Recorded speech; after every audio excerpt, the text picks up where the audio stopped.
Monsieur le Président, je vous remercie, chers collègues. Les collectivités, notamment les régions, ont su démontrer l'importance de l'échelon local de la nécessaire solidarité qui s'impose. Qu'il s'agisse des commandes de masques ou du soutien au monde économique, associatif ou culturel, leur réactivité a été importante face à cette crise.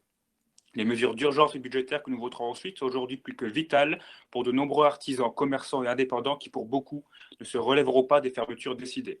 S'il faut évidemment penser aux risques sanitaires, et j'en mesure l'importance, et moi-même y ai été confronté avec un décès d'un proche, je n'oublie pas les risques potentiels liés au drame social et économique que la crise va engendrer. Néanmoins, cette crise ne doit pas être une énième comédie où l'on s'émeut de l'immédiateté de la situation, mais où on recommence les mêmes erreurs une fois le risque passé. Comme pour les attentats islamistes que nous subissons, il ne suffit pas d'un peu de compassion et autres mesures, il faut passer des paroles aux actes et inscrire les actions avec fermeté dans la durée. Je soutiens d'ailleurs la distribution de livres de caricatures dans nos lycées que Région de France a proposé, ou encore votre annonce ce matin des caméras de vidéosurveillance du groupe laïcité au niveau de la région. A contrario, ceux qui tentent de surfer sur le clivage du débat politique ne se rendent pas compte que le pire de la politique dans cette optique est alors devant nous. Une société américanisée où la com, le dernier sondage et l'affrontement permanent sont la règle. Et je ne veux pas de cette société pour l'avenir. Élu local, je crois pourtant encore en l'importance du débat et du travail en synergie. S'il faut réagir rapidement, trop souvent les groupes minoritaires ne sont consultés que sur la forme alors qu'il convient d'affronter ensemble les défis de demain et ils sont nombreux.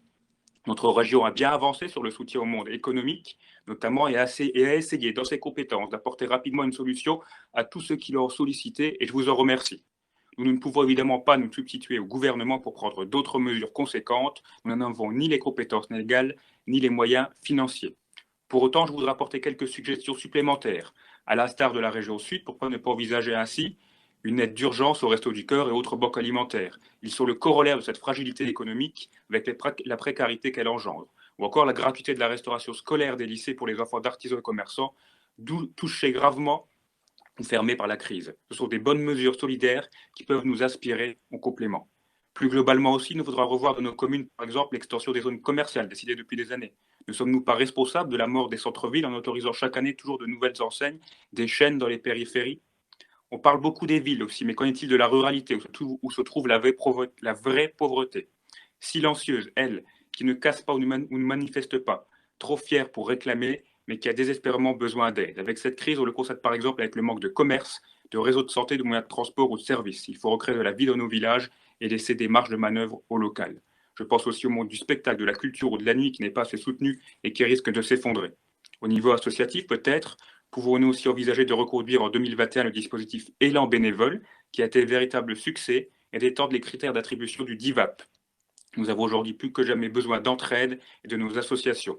Enfin, je me permets de le redire, même si ce n'est pas notre compétence directe, le handicap est trop souvent oublié, qui pourtant peut se retrouver dans de nombreux domaines de l'action régionale. Depuis maintenant plus d'un an, et déjà avant la crise sanitaire, le groupe de travail sur le handicap ne s'était plus réuni. Oui, cela coûte parfois cher, mais quelle société voulons-nous pour demain? Une société plus fraternelle ou une société qui oublie ces personnes fragiles? Je vous remercie.